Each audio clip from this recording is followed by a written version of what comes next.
ശരിക്കും ഒരു അനുഭവം അനുഭവം ഉണ്ടായിട്ടുണ്ട്. അങ്ങനെ ഞാൻ അനുഭവിച്ചിട്ടുണ്ട് 21 വയസ്സായ മോനിൽ നിന്ന്. അപ്പൊ നമ്മള് എത്ര ബോധവൽക്കരണ ക്ലാസ്സുകൾ കേട്ടാലും എത്ര കാര്യങ്ങൾ കണ്ടുപഠിച്ചാലും ഇനി ഇപ്പോഴും നമ്മുടെ സമൂഹത്തിൽ ഇങ്ങനെയുള്ള കാര്യങ്ങൾ ഒരു ഉമ്മയാണ് നമ്മളോട് പച്ചയായിട്ട് നിന്ന് സംസാരിക്കുന്നത്. അപ്പൊ നിങ്ങൾ എന്താ ചെയ്യുക, ഇതുപോലെയുള്ള ആളുകൾക്ക് ബോധവൽക്കരണം എന്നുള്ള നിലയിൽ മാത്രം ഈ ഒരു വീഡിയോ ഷെയർ ചെയ്യണം എന്നാണ് എനിക്ക് പറയാനുള്ളത്. നിങ്ങൾക്ക് എന്താ പറയാനുള്ളത് ഈ ഒരു അവസരത്തിൽ? എനിക്ക് സമൂഹത്തോടും മറ്റുള്ള ഉമ്മമാരോടും പറയാനുള്ളത്, കാരണം നമ്മൾ സ്ത്രീകളാണ് കൂടുതൽ മക്കളുമായിട്ട് കൂടുതൽ ഇടപഴകുന്നത്. അപ്പോൾ നമ്മളെ മക്കളെ കയ്യിൽ ഇതുപോലുള്ള എന്തെങ്കിലും, അത് ഇപ്പൊ സ്മെല്ലില്ലാത്ത സംഭവങ്ങളൊക്കെ ഉണ്ടെന്ന് പറയലുണ്ട്, പക്ഷെ പ്രത്യേകിച്ച് ആൺകുട്ടികളുടെ കയ്യിലുണ്ടെങ്കിൽ നമ്മൾ അടുത്തുള്ള പോലീസ് സ്റ്റേഷനിലോ അല്ലെങ്കിൽ നിങ്ങളെപ്പോലുള്ള ഏതെങ്കിലും ആൾക്കാരെയൊക്കെ അറിഞ്ഞ് അത് നമ്മളെ കുട്ടികളൊന്ന് നേരെയാക്കാൻ ശ്രമിക്കുക. അല്ലെങ്കിൽ എനിക്ക് എന്റെ മോനെ നഷ്ടപ്പെട്ടതുപോലെ ഇനി ഒരു ഉമ്മാക്ക് ഒരു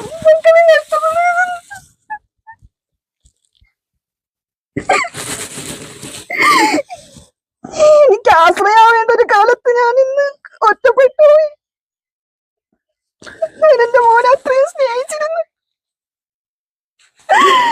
ഈ അടുത്ത കാലത്താണ് ഈ ഒരു അവസ്ഥയിലേക്ക് എന്റെ മോൻ എവിടെയെന്ന് പോലും എനിക്ക് അറിയാൻ കഴിയണില്ല. മോനിപ്പോ എവിടെ പോയത്? എനിക്ക് വീട്ടിൽ നിന്ന് ഇറങ്ങി.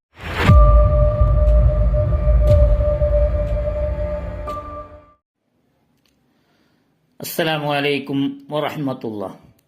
പ്രിയമുള്ള സഹോദരന്മാരെ, മയക്കുമരുന്ന് ഡ്രഗ്സിന് അഡിക്റ്റായ ഒരു മകന്റെ ഉമ്മയുടെ വേദനയാണ്, ഉമ്മയുടെ കരച്ചിലാണ്.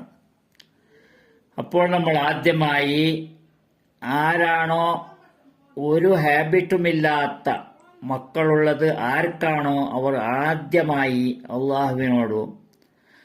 അള്ളാഹുവിന് സ്തുതിക്കണം. അൽഹംദുലില്ലാ അൽഹംദുലില്ലാ അൽഹംദുലില്ലാ എന്ന് സ്തുതിച്ചും കൊണ്ട് ഈ ഉമ്മാക്ക് വേണ്ടി എല്ലാവരും ദുആ ചെയ്യണം. കാരണം ഇത് പാൻ പരാഗ് പോലത്തെ പല ഐറ്റംസുകളും മാർക്കറ്റിൽ ഇറങ്ങിയിട്ടുണ്ട്. ഇത് ഈ പാൻ പരാഗ് പോലത്തെ ഐറ്റംസുകൾ ആരാണോ കഴിക്കാൻ തുടങ്ങിയത് അവരെ കൊണ്ട് മാത്രമേ ഇത്തരം മയക്കുമരുന്ന്, ഡ്രഗ്സ് പോലത്തെ കാര്യങ്ങൾ, MDMA ഇതുപോലത്തെ ഐറ്റംസ് ഉപയോഗിക്കാൻ കഴിയും. പാൻ പരാഗ് പോലത്തെ സാധനം കഴിക്കുമ്പോൾ തന്നെ അതിനെ തന്നെ നമ്മൾ കഴിവിന്റെ പരമാവധി നിർത്താൻ ശ്രമിക്കണം. നമ്മളിൽപ്പെട്ടവർ ആരാണെങ്കിലും മക്കളോ ആരാണെങ്കിലും ഇത് കഴിക്കുമ്പോൾ തന്നെ അത് പാടില്ല എന്ന് കഴിവിന്റെ പരമാവധി അതിൽ നിന്ന് പിന്തിരിപ്പിക്കണം. പിന്നെ ഇവിടെ ആ ഉമ്മാന്റെ കരച്ചിൽ കേൾക്കുമ്പോൾ വല്ലാത്ത ഒരു അവസ്ഥയാണ്, വല്ലാത്ത ഒരു വിഷമമാണ്. നമ്മുടെ മക്കളുടെ ഓർമ്മ നമുക്ക് വരുന്നു. അൽഹംദുലില്ലാ, നമ്മളെ മക്കളെ അല്ലാഹു സുബ്ഹാനഹു വ തആല അതികാരണമായി സംരക്ഷിച്ചിട്ടുണ്ട്. അതുപോലത്തെ കാര്യങ്ങളിലേക്ക് പോകാതെ നല്ല രീതിയിലുള്ള മക്കളാണ് നമുക്കുള്ളത്. അതുപോലെ ഒരുപാട് ആൾക്കാർക്ക് ആരെല്ലാം ഇത് രീതിയിൽ സന്തോഷിക്കുന്നുണ്ടോ അവരെല്ലാം ഈ ഉമ്മാക്ക് വേണ്ടി പ്രാർത്ഥിക്കുക, അള്ളാഹുവിനെ സ്തുതിക്കുക. നമ്മളെ മക്കൾ ഇതിൽ പെട്ടിട്ടില്ലല്ലോ എന്ന്. പെട്ടവർ കഴിവിന്റെ പരമാവധി ഇതിൽ നിന്ന് പിന്തിരിപ്പിക്കണം. ഇത് ആ ഉമ്മ പറയുന്ന ഇനി കുറച്ച് കാര്യങ്ങൾ കേട്ടതിന് ശേഷം നമ്മൾ സംസാരിക്കാം. സ്വന്തം പ്രസവിച്ച് നമ്മൾ ഒരുപാട് കഷ്ടപ്പെട്ട് വളർത്തി വലുതാക്കി നമുക്കൊരു തണലാവേണ്ട ഒരു വൃക്ഷമാകുമ്പോഴത്തേക്ക് അതിന്റെ മണ്ടേറ്റ് പോകുമ്പോൾ ഒരു അവസ്ഥ ഉണ്ടല്ലോ, അത്രയും ഞാൻ അനുഭവിച്ചിട്ടുണ്ട്. ഒരു ഉമ്മമാർക്കും ഒരു അമ്മമാർക്കും സഹിക്കാൻ പറ്റൂല. അതെ, മോൾ എന്നെ അത്രയും സമാധാനപ്പെടുത്തിയത് കൊണ്ടാണ് ഞാൻ ഇത്രയും സ്ട്രോങ് ആയിട്ട് നിന്ന് പറയുന്നത്. അപ്പോൾ ഇനി ഇതുപോലുള്ളൊരു തലമുറകള് നമ്മളെ സമൂഹത്തിൽ വരാതിരിക്കാൻ നമുക്ക് അതിന് വേണ്ട കാര്യങ്ങൾ ചെയ്യണം. അപ്പൊ ഞാനോ നിങ്ങളോ ഒന്ന് ശ്രമിച്ചുകൊണ്ട് മാത്രമല്ല, ഇത് കാണുന്ന അധികാരികൾ, ഇത് കാണുന്ന എല്ലാ ഉമ്മമാരും എല്ലാ മാതാപിതാക്കളും ഇതിനു വേണ്ടിയിട്ട് മുൻകൈ എടുക്കണം. ആൺകുട്ടികളെ നല്ലതുപോലെ ശ്രമിക്കുക. എനിക്ക് പറ്റിയ ഈ ഒരു അവസ്ഥ ഇനി ഒരു ഉമ്മാക്കും പറ്റാതിരിക്കട്ടെ. എന്ന് പറഞ്ഞാലും ദേഷ്യപ്പെടുക, നമ്മൾ ഒരു കാര്യം പറഞ്ഞാൽ അലസമായിട്ട് ഇരുന്ന് കേൾക്കുക, നമ്മൾ പറയുന്നത് മൈൻഡ് ചെയ്യണില്ല.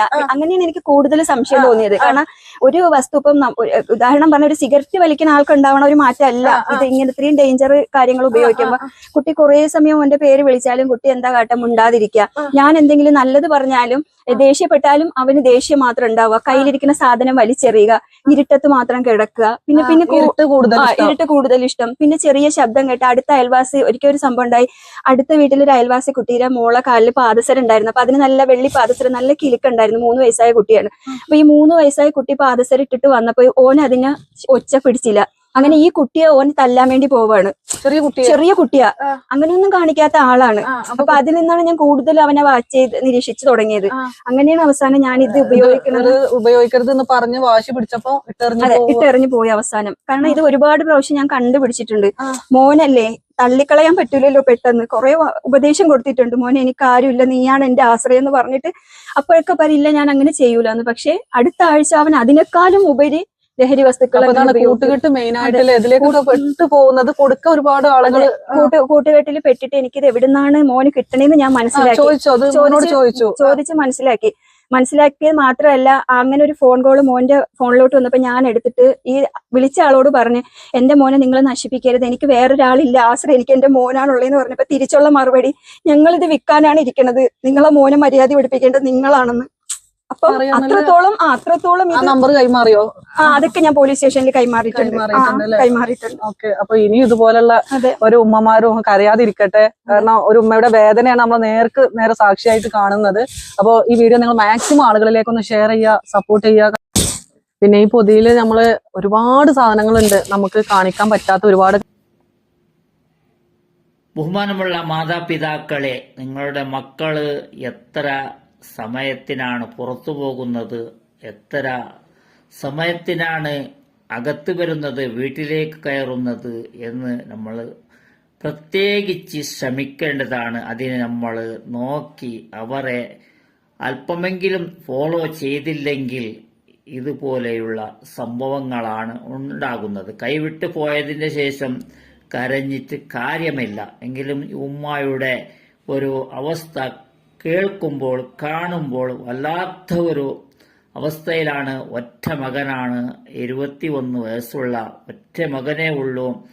അത്രയ്ക്കും അവന് ഈ ഡ്രഗ്സ് കഴിച്ചാൽ ഉണ്ടാകുന്ന അവസ്ഥ ഉമ്മയെ പോലും മറന്നു പോകുന്ന അത്ര വികാരങ്ങൾ ഉണ്ടാകുന്ന അവസ്ഥയിൽ അത് ഈ ഉമ്മ ഇത്ര കാലം ഏത് രീതിയിലാണ് സഹിച്ചു എന്നതാണ്. വല്ലാത്ത ഒരു കരുത്തിന്റെ ഉമ്മയാണ്. അവസാനം ആ മകൻ പുറത്തു പോയതിന് ശേഷം, വീട് വിട്ട് ഇറങ്ങിയതിന്റെ ശേഷം ആ മകന് വേണ്ടി ഒരുപാട് പ്രാർത്ഥിക്കുന്നുണ്ട്. ഒറ്റ മകനേ ഉള്ളൂ, എന്ത് ചെയ്യാനാ, എന്തെങ്കിലും ഒരു ഉപകാരത്തിന് കിട്ടുന്ന സമയമാണ് 21 വയസ്സ് എന്ന് പറഞ്ഞാൽ. അപ്പോൾ ഇത്ര ആയാൽ എങ്ങനെയാണ് സഹിക്കുക? അതാണ് ഇവിടെ ഏത് സിഗരറ്റ്, അതുപോലെ ബീഡി, സിഗരറ്റ്, പാൻ പറാഗ് പോലത്തെ കാര്യങ്ങളിലേക്ക് മക്കൾ അടുക്കാതിരിക്കുക, അവരെ ചെക്ക് ചെയ്യുക, അവരുടെ ബാഗ് ചെക്ക് ചെയ്യുക. ഇതെല്ലാം നമ്മൾ നിത്യവും ചെയ്യേണ്ടതാണ്. അവരുടെ മൊബൈൽ ചെക്ക് ചെയ്യുക, ആർക്കെല്ലാം ഇവർ കോൾ വിളിക്കുന്നുണ്ടോ, ആരെയെല്ലാം ബന്ധപ്പെടുന്നു, അവരുടെ ഫ്രണ്ട്സുമാർ മാത്രമാണോ, വേറെ ആരെങ്കിലും ഇതിൽ വിളിക്കുന്നുണ്ടോ എന്ന് പോലും അത് നമ്മൾ നോക്കേണ്ടതാണ്. 21 വയസ്സ് എന്ന് പറഞ്ഞാൽ അത് കൺട്രോൾ ചെയ്യാൻ കഷ്ടമാണ്. ഇത് 21 വയസ്സിലൊന്നും തുടങ്ങിയതല്ല.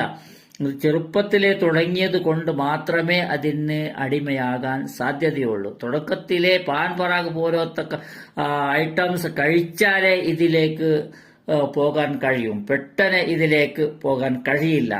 ഒരു ഹാബിറ്റും ഇല്ലാത്ത അവനിക്ക് ഇതുപോലെയുള്ള ഡ്രഗ്സ് കഴിക്കാനോ മദ്യം കഴിക്കാനോ സാധ്യമല്ല എന്നാണ് നമുക്ക് മനസ്സിലാകുന്നത്. ഇതുപോലത്തെ കാര്യങ്ങൾ, ചെറിയ പാൻ പറാഗല്ലേ, എന്റെ കുട്ടിയല്ലേ, എങ്ങനെ അവനെ ശാസിക്കുന്നത്, ഇങ്ങനെ പറഞ്ഞ് നമ്മൾ കരുതിയാൽ അതിന്റെ സ്റ്റെപ്പായി മേലെ പോകുന്നത് ഇതിലേക്കായിരിക്കും. എല്ലാവരും പോകുന്നുവെന്നല്ല.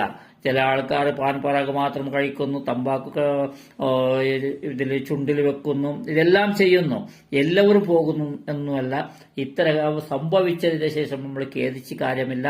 ഏതാണെങ്കിലും തുടക്കത്തിലെ നമ്മൾ അതിനെ പൊളിക്കാൻ നോക്കിയാലേ അത് നമ്മുടെ മക്കള് ബാക്കിയാകും, മക്കൾ നമ്മളെ കൂടെ ഉണ്ടാകും. അല്ലെങ്കിൽ മയക്കുമരുന്ന് അടിമയായി എവിടെങ്കിലും എന്തെങ്കിലും സംഭവിച്ച് അത് നശിച്ചു പോകുന്നതാണ് ഇങ്ങനെയുള്ള ശരീരങ്ങൾ അതിവിടെയും ബാക്കിയാകുന്നതല്ല.